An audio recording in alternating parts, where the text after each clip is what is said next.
On behalf of MIT Sloan and the MIT Leadership Center, it is my pleasure to welcome you to this spring's first session of the Dean's Innovative Leader Series.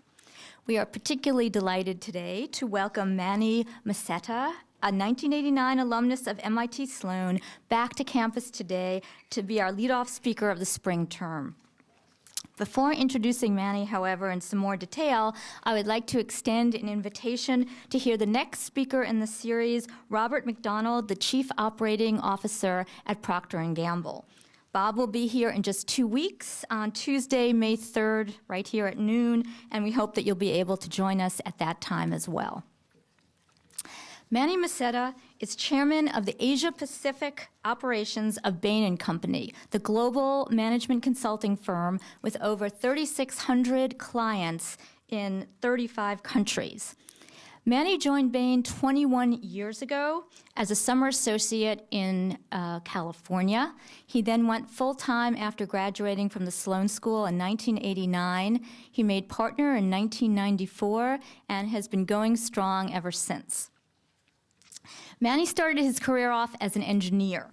After earning a degree in chemical engineering in 1984 from the Illinois Institute of Technology, he took a job at DuPont Company, where he worked in the engineering plastics group, which is an interesting story maybe in and of itself, in product management, sales, and marketing.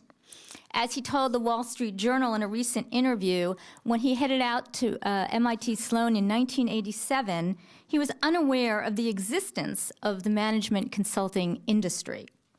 However, this changed quickly, as a quote from the Sloan Yearbook of 1989 states, "As a student at MIT, Manny participated in more clubs, perhaps played more squash than any of his colleagues.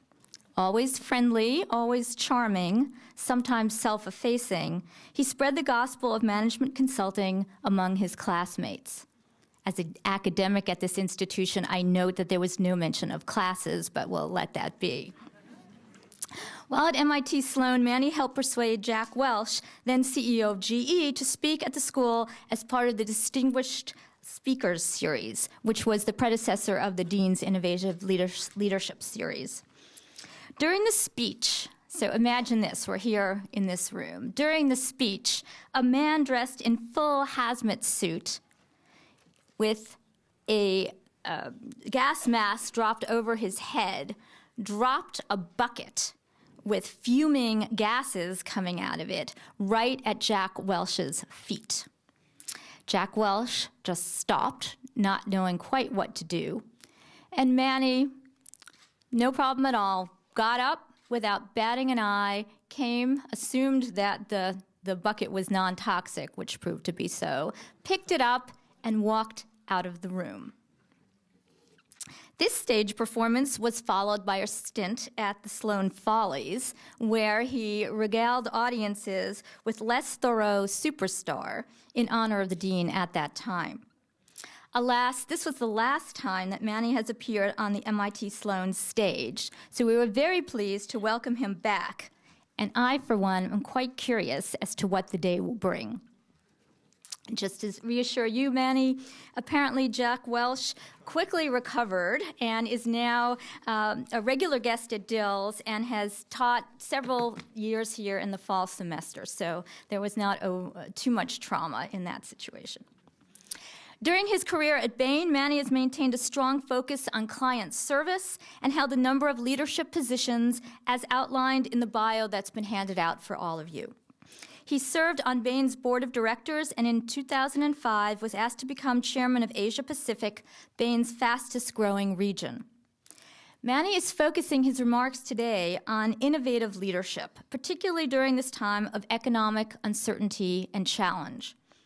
Bain has always tried to redefine the management consulting industry, whether through its commitment to deliver results rather than reports, or through the creation of its adjacent businesses like Bain Capital, Bridgespan, and Bain Corporate Renewal.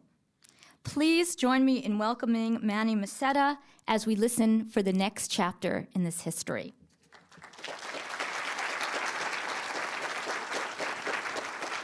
Thanks so much. I'm waiting for the guy in the suit to come running down the aisle. And I was hoping someone would do that for me.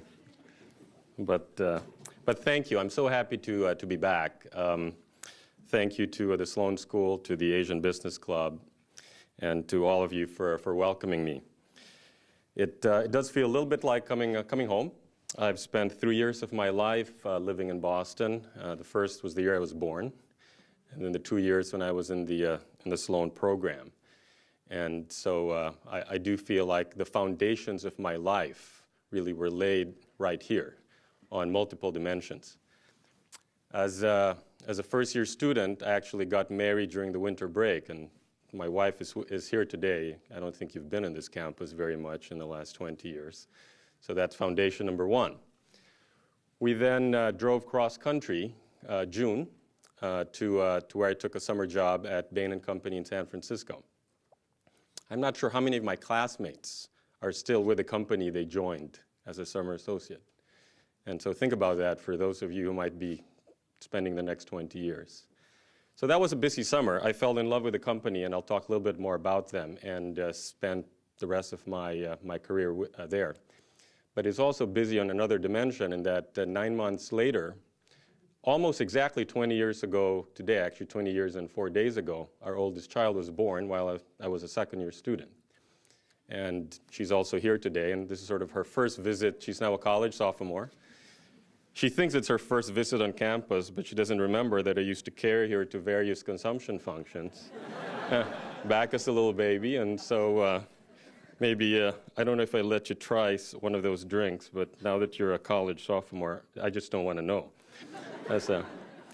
So I'm happy to be back here. And let me also, before I start, talk about innovative leadership from my own perspective. Just give a little bit background on Bain & Company and our history as an innovative leader.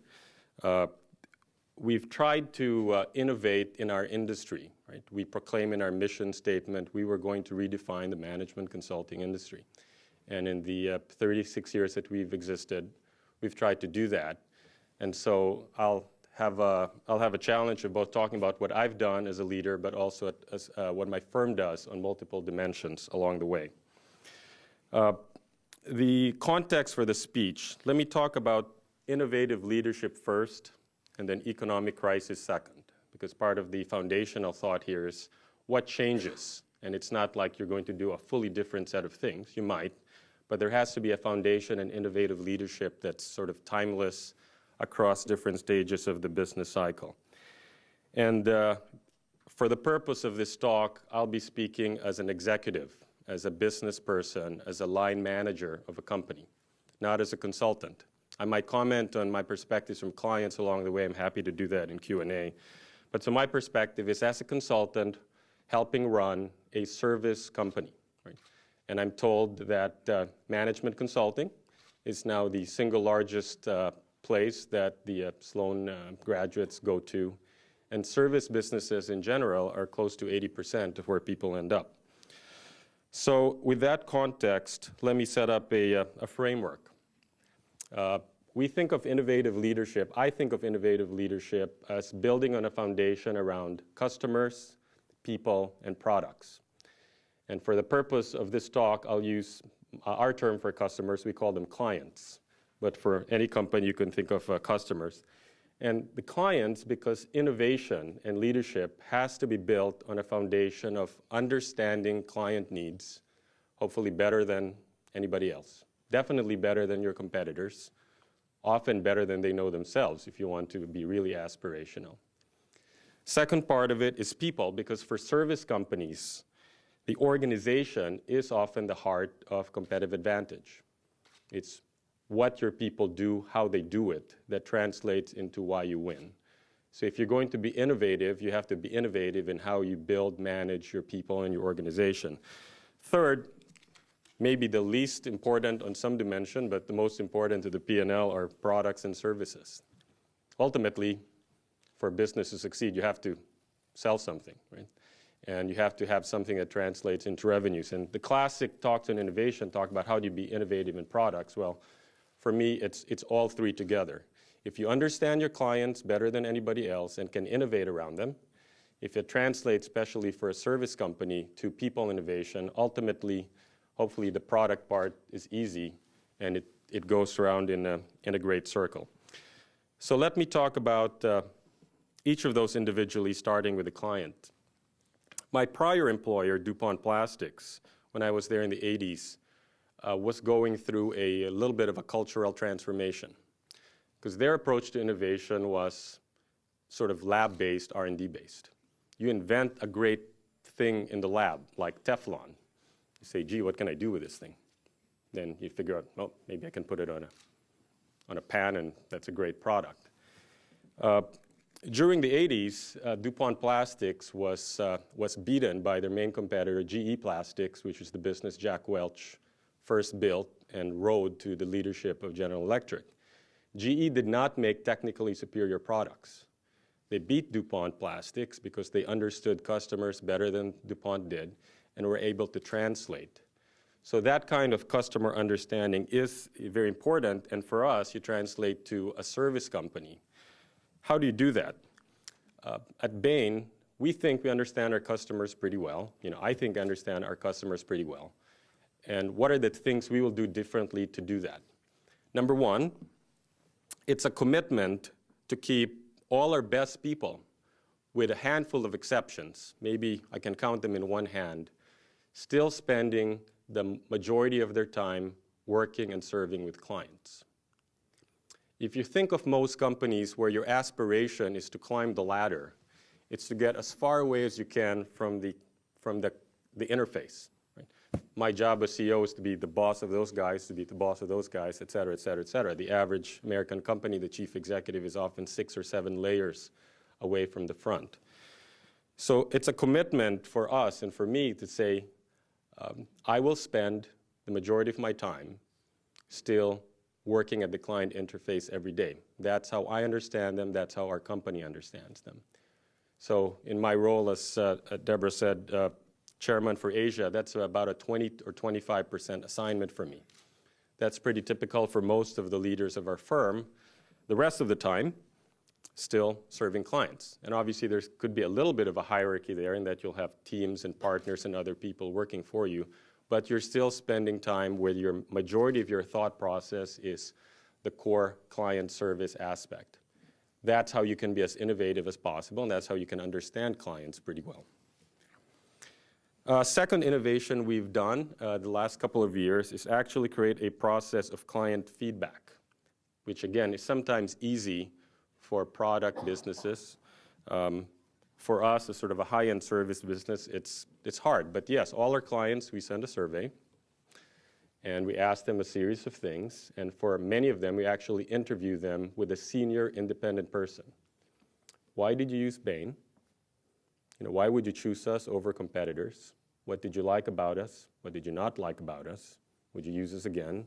Would you recommend us to a friend, which is one of the frameworks we've used on a scale of 1 to 10. And generally, anything less than 9 means it's bad. So with that kind of feedback process, you can get a good understanding of your clients. It's interesting what they tell us. The feedback's very consistent for our for us as a company. We don't pick you because it's a better product, or because if it's a better brand, or because you cost less, because you don't. We pick you because of your people. It's almost universal. You have different people. They have a different style, different approach, different personality, different process, different collaborative culture. So our clients are saying that kind of was the heart of our strategy, but for clients to reinforce that is very powerful. And so you ask yourself, well, how can that be? All the firms in my industry roughly recruit in the same places. So to build a competitive advantage, it says your people are different, your company culture is different, is hard, but it's what you can do as a service firm. So let's now transition to the second part of the foundational principles, this whole people, organization, culture thing. We've helped build a company that's considered, I guess the last 6 years in our industry magazine, the best place to work in the industry. In quite a few countries, we've actually won the award for being the best company to work for, period. in any industry. So it's doable, and it's actually nice and reinforcing that clients will say, that's why we use you, because of your people.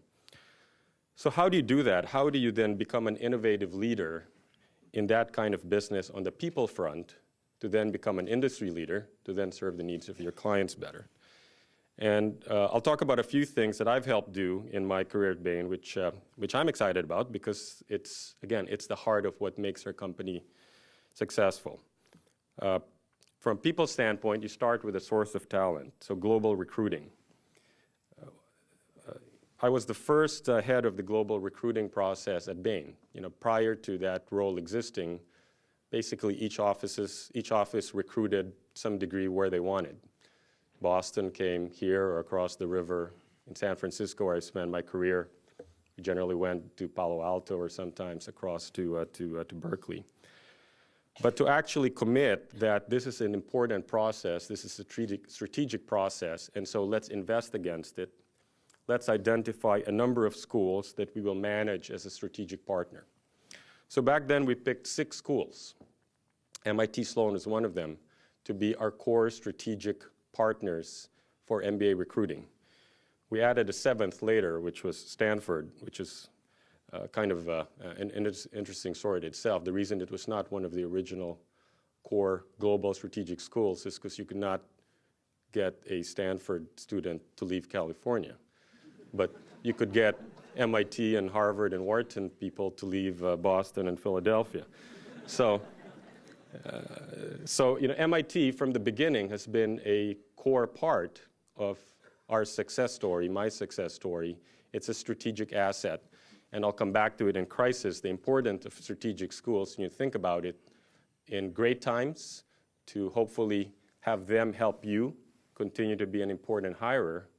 Maybe in lean times, have you help them continue to be a place where you will keep hiring and recruiting people. That's important. Training. Okay, once you bring people in, you also have to train them to build this culture. Well, we have a commitment to global training. What does it mean? You fly people from all over the world to get trained together at all levels. Think about the cost of that, the investment of that. But that's partly the only way you really build the culture and translate. And we have a lot of technologies today that make it easier to avoid that. Video conference calls, airlines are expensive, although right now you can pretty much fly anywhere at a reasonable price. But that commitment to global training is another hallmark of if you really are building a competitive advantage around people, make that investment. It applies even demographically. For example, next month, all the women partners and managers of the firm all over the world are going to get together for a week in Washington. It's a combination of training, bonding. That's a demographic for us, which is important, which is probably a little bit underrepresented, especially at the most senior level. And to make the investment to address that, because diversity is also valuable and a source of strategic advantage, is the kind of investment you choose to make. Compensation models. We have a simple business where our owners are the partners, right? And they sort of share in the profits. So to create a leverage model, to create models where people at all levels, and starting at the sub-partner level to now even at the MBA level, we have compensation that's somewhat tied to the profitability of the firm. That's great in good times, maybe not so great in not so good times. But if you want to feel like an owner, it goes both ways. And what we found is it creates vertical alignment. Because one of the challenges in organizations are, well, how do you make, in our hierarchy, partners versus managers versus consultants versus associates all feel equally strongly up and down? It's easier to build bonds with peers. But to find ways to strengthen the bonds up and down vertically is also a hallmark of great leadership organizations. Esprit de corps is a real differentiation. For many Bain offices, the highlight of the year is the performance of the Bain band for that office. So yes, one of my enjoyments at Sloan was at the end of my graduation to have a chance to sing for everybody Les Thoreau, superstar. Do you think you're as good as you say you are? To have that kind of spirit building, and it could be, yes, it could be a band, it could be a sports event. Last year, for example, no, 2 years ago, 800 people from all over the firm of Bain gathered at the Real Madrid practice fields to play the Bain World Cup. Literally 50 teams from around the world. We only have 35 offices, so some offices sent multiple teams. And yeah, that's an investment, but it builds culture, it builds spirit, it builds globalization. Soccer, turns out, is probably the most important global sport, and this is no longer an American firm, this is a global firm. So having that kind of commitment. Last thing I'll comment on are awards. I posit that you can tell often what an organization really values by seeing what is celebrated. Bain is a place that has very, very few awards, but there are two that are the most cherished inside our firm. The first is called the Bright Dix Award, which is named after two gentlemen who died in the Pan Am 103 crash over Lockerbie, Scotland. And this is an award given to the best people manager inside the company below partner.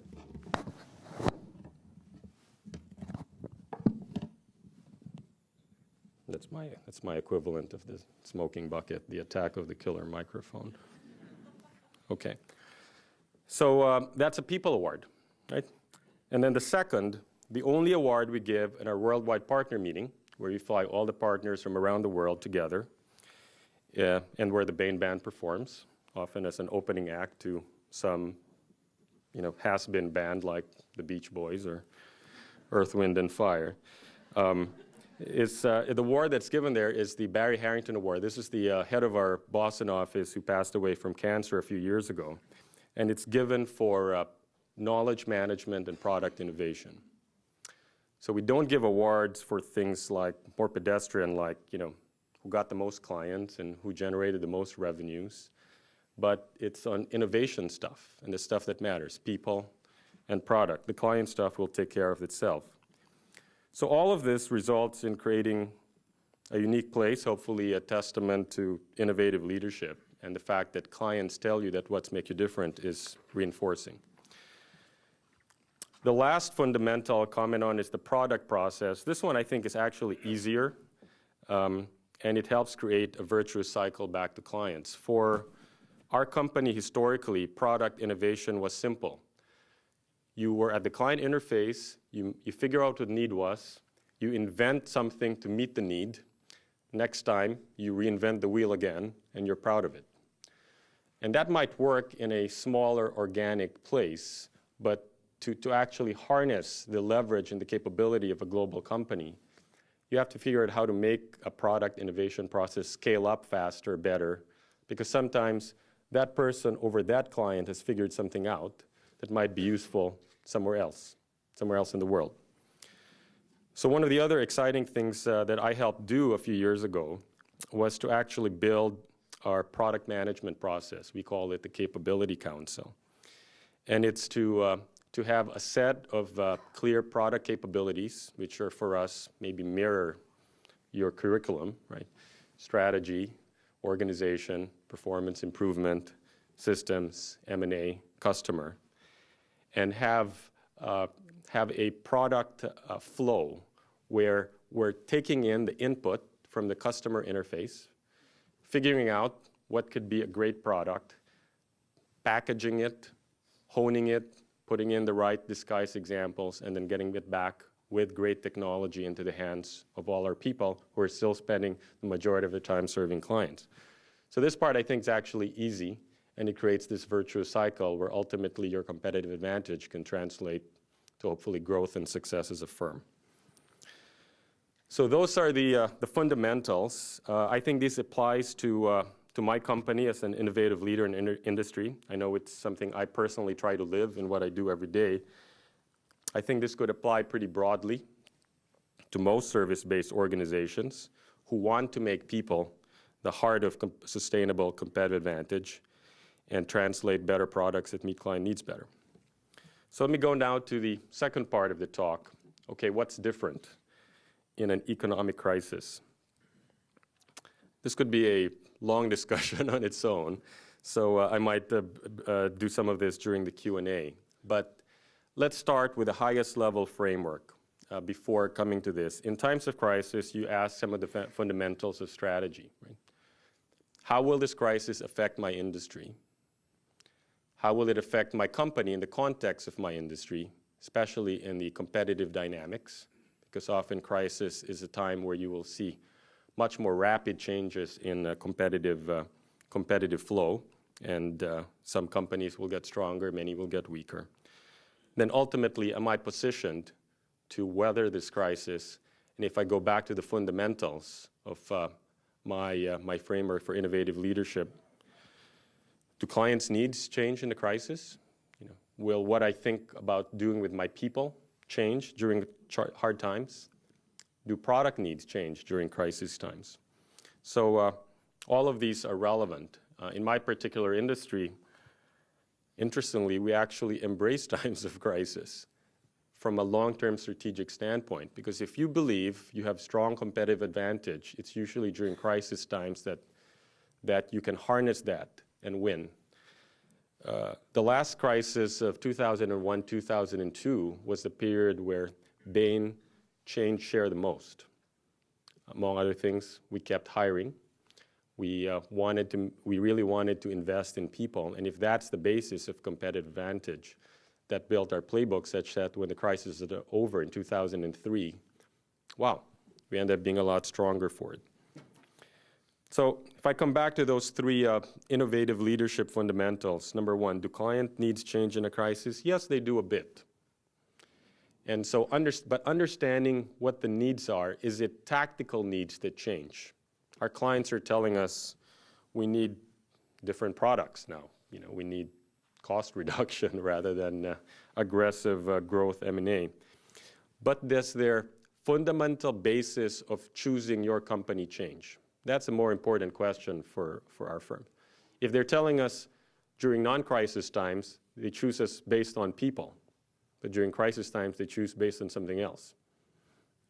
Who can give me the lowest price, perhaps? That's where the question becomes more strategic. Other than that, it's more a tactical question that understand the needs might be different in what you do on the product side. On the second part, on investments around people and organization that make a company a great place to work, do things change in a crisis? This is where you could say, yes, it could get hard. Do you protect the core asset of your people? Do you keep hiring to keep your pyramid strong? Do you avoid layoffs? Yes, if at all possible, even if it means that your leadership will take much lower dividends. Do you maintain investments? Do you keep your partners, both your key client partners or your key supplier partners? In our case, who are the key suppliers? I go back to 7 strategic schools. During crisis times, nurture those relationships, even if you have to cut back in other places. Do you maintain investments in training and spirit and esprit? Yeah, you could look at all the things you do that are nice to have versus need to have. But if the core basis of strategy of your company is around your people, you have to keep maintaining those investments. And that becomes more challenging, but that's the hallmark of the leadership side of innovative leadership, is to be able to keep doing that. And as we enter 2009, 2010, I know I personally, as I belong to our leadership as a firm, and yes, we talk about and debate all these kinds of issues these days reasonably frequently. Our foundational fundamentals that say protect your core asset is always going to be at the front of any decision we'll make during these times. Last, do product needs change during an economic crisis? Yes, a bit. Again, you go back to client needs for specific products. Well, guess what? What are our clients telling us they need today? We need cash management products, even healthy, successful companies with great balance sheets. We need rapid operational cost reduction. We need distressed debt management. We need quick hit revenue tools. So all of these things, if you're hearing the client to have a product innovation process that say, okay, times changed. I need a cash product. What is that? What is Bain's approach to cash management? Get that out fast into the hands of your partners and into the hands of your clients who need it. That's a good thing to do during crisis times. So let me summarize, and I know I'll leave time for Q&A. My supposition here is that the fundamentals of being an innovative leader around client, people, and product don't change in a crisis. Some of the tactical choices do, and yes, there could be higher level strategic shifts that you could use to take advantage. But true innovative leadership means doing it in both good and bad times and at different stages of the business cycle. And what does this mean for all of you today, students, broader than just the topic of the innovative leadership in the crisis speech? I'll go back to the whole returning alum and the foundations of my life being here. The 2 years that you spend here could be a good foundation for the rest of your life, professionally, personally, friends. You know, I had dinner yesterday with one of my classmates from Sloan, who's here in Boston, and you know, we wrote our thesis together for Professor Hacks that became one of the chapters in his book. But staying connected on all of these fronts is an important opportunity for all of you. I do think a hallmark of this particular school is to create innovative leaders, create hopefully whole generations of them. And so as you make the big decisions in front of you around what industry you choose to work in, you know, what company you choose to work for, or what company you choose to start for the ones who are entrepreneurial, what role you'll personally play in that firm, both coming out but over the course of your career, think about how you can be an innovative leader throughout and make those decisions well. Take them seriously. The foundations are all here and in your classes and friends and family, so cherish the time and use those great fundamentals for the future. I hope each of you is as fortunate as I was to find and join a place that you end up loving and helping build, making a difference in its future. And with that, I'd like to really thank you all for a chance to come home. And I'm so happy to be here, and I'm happy to spend time answering any of your questions.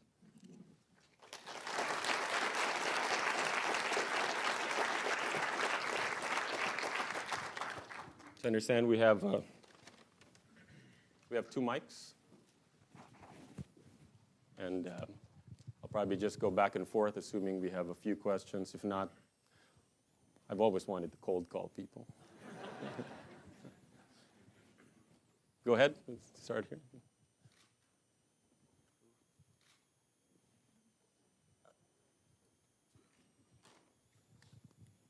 Hello, Rex. Hi. Thanks for joining us again today. I have a question with regards to the incentive structures that you use, particularly around innovation. So some of the things you mentioned before that you use less, for example, how many clients, et cetera, are easy to measure. What are some of the metrics you use to measure innovative, how innovative a person is in terms of management style? The basic, I guess, incentive compensation model for our firm, maybe for most service firms, is there is a part of it that's based on the P&L. And that's probably a reasonable thing to do. And P&L stuff is actually easy to measure, right? How much revenue did you generate? How profitable was that revenue? What we've chosen to do as a company that's for our compensation scheme that's a little bit different is we've taken about a third of our profits every year, and we are allocating that with a fundamentally different approach. We allocate it based on long-term asset building. And so long-term asset building becomes very much a more qualitative, multi-year measurement scheme.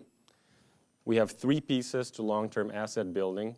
Interestingly, it ties directly to the fundamentals I talked about. First is client. Are you building long-term client assets? And what does that mean? It doesn't matter if you generated lots of revenue with any given client that year. Are the clients saying in the feedback process, we love you. We want to keep using your company. We're going to work with them for years. They've demonstrated with their behavior that it's a multi-year. And even though the size of a business relationship might fluctuate year to year, the duration and therefore the balance sheet, the asset is strong. So there's a clear measurement for that. Second is people. And are you doing the things that you should be doing as a person at Bain to build the people asset? And you can measure that in multiple ways also. Upward feedback, 360-degree feedback. We ask every person at Bain on a confidential basis, on a scale of 1 to 5, would you work with this partner again? Right? And 5 says, absolutely, no matter where I am, I'll drop everything, I'll go. And 4 is, yeah, I'm happy to. 3 is okay. 1, please don't let me go near that person. And yes, the folks where most of their people are getting 5s will have a people asset rating that will drive compensation. And then the third is product assets. So are you innovating in creating the next generation wave of products and services? Are you Chris Zook, writing the next good book on strategy? Or Fred Reichheld, did you create this insight on customer loyalty that translates into useful stuff for clients, but useful stuff for the firm? So all of those 3 assets, by their nature, are harder to measure in terms of short-term, in-year financials.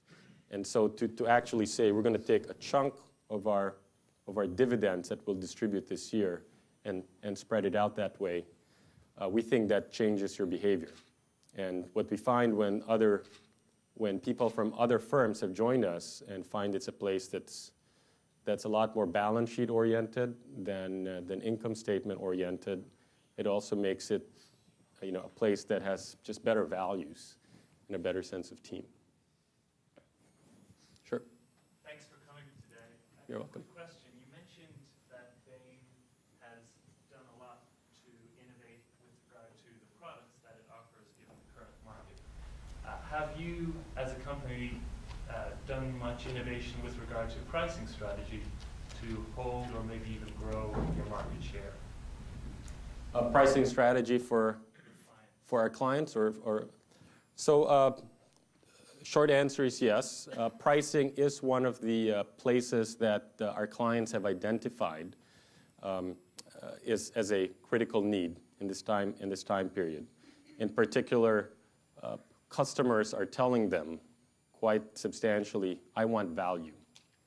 And so pricing structures that reflect value, in all their forms, whether it's on an absolute basis, I want my latte now at $2.95 instead of $5.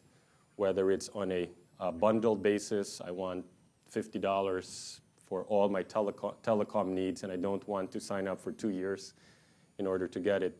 Absolutely, it's actually one of the 2 or 3 strategic areas for products that we are identifying and doing this year. We're also finding, therefore, that like most things, you apply these products, to yourself, right? And so being creative in pricing strategies for our own company as a service firm is something that's a little bit been a hallmark of our firm as an innovative leader anyway. The traditional model in the consulting industry is you charge for cash. And we don't charge by the hour, although because we charge by the team month. Right? So the basic model the basic unit that a company buys is you're buying a team for 3 months, X months per team times 3 months, therefore here's your cost. And and a big client might use 5 teams for 2 years, and some might use 1 team for 3 months and say, thanks, got it, we'll call you when we need you. So to be very creative around pricing for ourselves, given, yes, while clients might say we still want pick you because of people, but we want to know that it's good value. We've been probably the most creative firm in our industry on aligned incentives.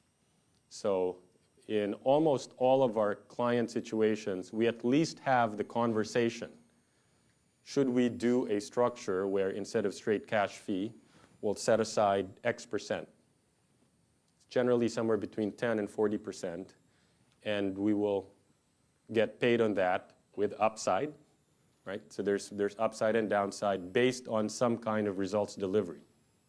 And it could be qualitative. If at the end of this project you say, I'm really, really, really happy, you give us 2x. If you say you're happy, you give us 1x. If you say, I hated it, you don't have to give us anything. All the way to very quantitative metrics, like based on how much the enterprise value changed, or how much revenue increased, or how much cost got reduced. And then finally, often to aligned equity incentives, where in some cases we're taking equity or warrants in lieu of cash fees. So it applies to both clients and to us. Professor. Oh, okay. Her first and after. Hi, I'm interested in hearing more about your Knowledge Management Award, and also related to that question, how do you balance, when you're developing new products that are customer specific but also have the potential for reuse? So the specificity versus potential for reuse, how do you balance that in your product innovations? The specificity issue has probably two subcomponents to it, right? One is the applicability of that specific insight that might have come from one specific client, and how do you broaden its applicability? Second, which is also very practical, is the confidentiality. And one of the fundamental questions in my kind of business is, who owns that insight? Right? The client paid for it. Client paid for the team. Bain delivered the work. If an insight comes out of that magic interface, who owns it? So we have to have a process that both protects the interests of the client, protects our interest as a commercial enterprise, to deal with the confidentiality issue. The specificity issue we deal with in what I called earlier the Capability Council. So product management at my company, like probably many companies, is an overlap of an industry look at the world and a product look at the world. So if you think of our industries are telecom, financial services, consumer products, retail, et cetera, and products might be strategy, organization, operations, M&A, et cetera. You might say, okay, here's an insight, a strategic insight in strategy on consumer products. Is it useful to other industries? So we have to have an internal team that's literally a matrix of these two, looking at this wealth of opportunity and say, is that insight broadly applicable? Is it packageable into something that translates into a sellable product? I mean, ultimately, for us to be a successful commercial enterprise, that insight has to be something you can sell. And hopefully you can sell broadly. And so, but through that screening process, we can assess that it turns out, for example, back to your question, that a pricing insight for, let's say, a telephone company, which I've done a fair amount of myself, might be broadly useful to other industries. That some of the fundamentals around pricing, which is, well, how much do you bundle? How much do you do razor versus razor blade? How much do you stagger it, high, medium, low, are kind of useful. And often companies are looking for insights outside their industry anyway, because that's often the way they can break the norm, beat their competitors. And so as we go through this product management process, we, and yes, it's a little bit of a challenge, right, culturally. And when I was helping build that over time, your partners say, I don't have time for that, right? Because if your culture says I should be out living at the client, that's what I want to do. So why should I spend time helping package and create this innovation that everyone else can sell? Well, if you go back to the client and the product and your question on incentives, if we have a culture that values teaming above everyone else, Most partners are happy to spend time to create a product for no other reason that their other partners will like it and value it, and they're happy to do them a favor.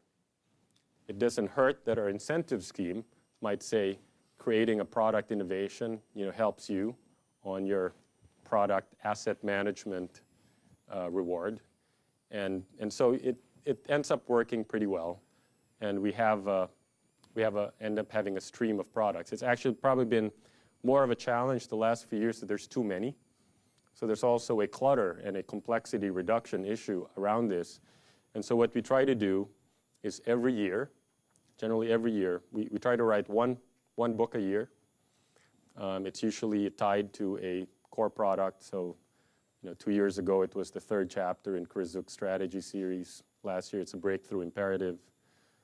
This year might be something else. We actually will have something coming out in pricing next year. And then we sort of focus the go-to-market campaign around 1 or 2 core products while recognizing there's a whole other set of things you can draw from.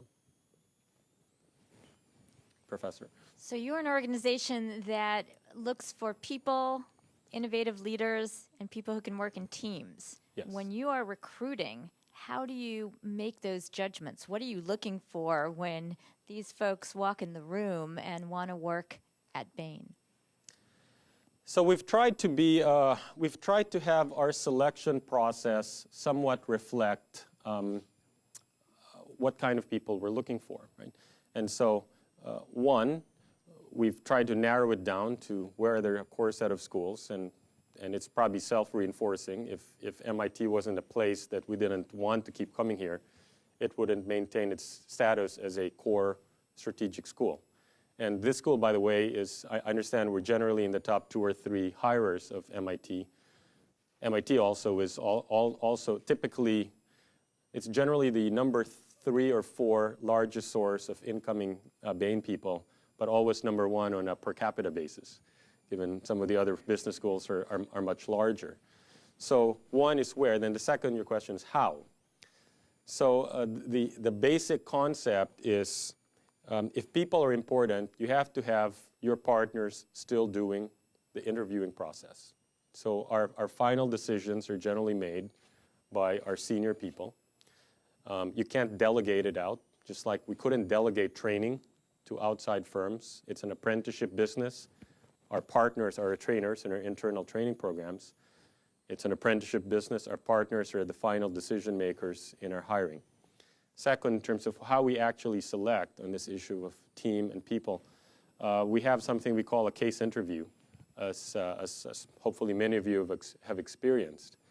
But it's multi-stage case interview.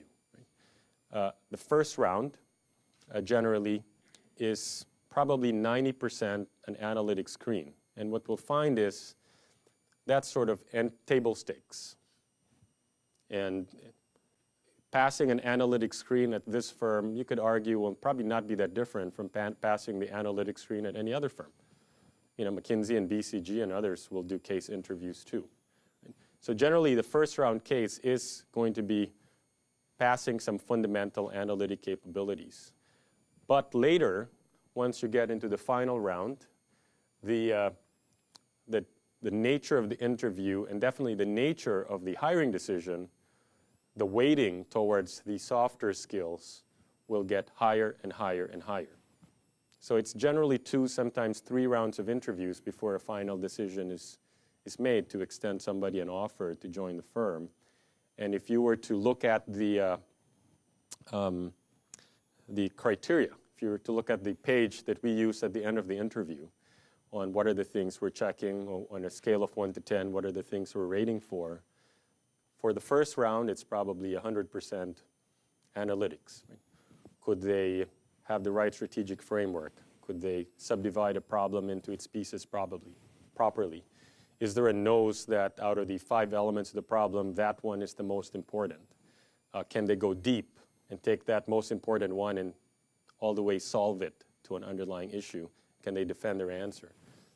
But at the end, before you make an offer, it's going to be equally split around analytics and a whole set of team skills.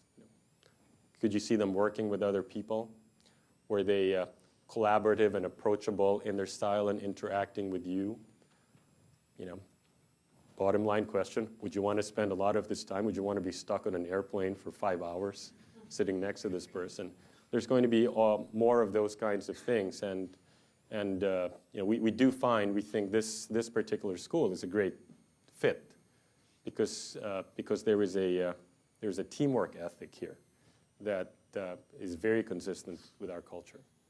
Not to mention, having great analytics is a good thing too. I said that's a foundation. Maybe last two questions. So there. Congrats on continue to win, to be in the best place to work in consulting, according to the award that you won. I'm very curious about the dynamics of how you get there, which is how do you create this good working place culture?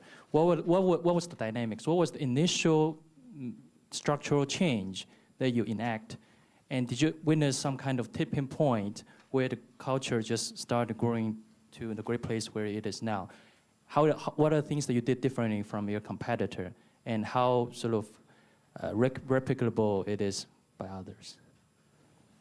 I probably comment on a few of those along the way. You know, there's probably part of this, maybe that was always a great place to work, and we originally built a firm like that. It's just the magazine awards didn't start till later. But I do think there was probably a period in, I'd say maybe 10 years ago, when we clearly said we're going to change a little bit the dynamic of this company. We've not had that many chief executives, by the way, at Bain. We've had 5. So it was Bill Bain, the founder. Mitt Romney became reasonably famous on his own. And then the 3 heads of the last 3 chief executives have all been the heads of our San Francisco office. So Tom Tierney, who then founded Bridgespan, which is the leading company now consulting for the not-for-profit sector, very much a people person. Then John Donahoe, who's now the chief executive of eBay and having some of his own fun, challenging times over there. And then our current CEO, Steve Ellis. So Tom, John, and Steve were all the San Francisco office heads. So part of this commitment to the people thing, get you a little bit of internal history. Bain & Company started with really Tom and then John post a challenging time in our history in 1990, where we went through a founder transition, becoming really some of the driving force of the firm. And where instead of having it be a mostly Boston-based company, it became a global company whose most senior leadership actually happened to come with San Francisco, that had a lot more of this people thing, that built spirit, teamwork, an orientation around principles and values. And so without going through all of the things that Tom and then John and then Steve, and I've been part of that leadership team also in my long history in San Francisco, it's a commitment that says people are just as important in our frame of mind, our investments as clients. And ultimately for strategy, where strategy is allocation of scarce resources, it'll come to, well, how much of your resources are you going to spend on the people thing? Is it going to be protectable competitive advantage? And I would assert that it's much harder to challenge and replace a people-based competitive advantage than it is a lot of other types, because it takes time, it takes years. It's also fragile, so you try not to do things to damage it. But I think we've been successful on that, and hopefully we'll continue to do that. As I said, during crisis times, that's where the rubber really hits the road in some of these dimensions. Maybe one more quick question. Okay, one last question. There's someone here earlier. Okay. In that case, thank you so much for coming. Great. Thank you, Deborah. Thank you.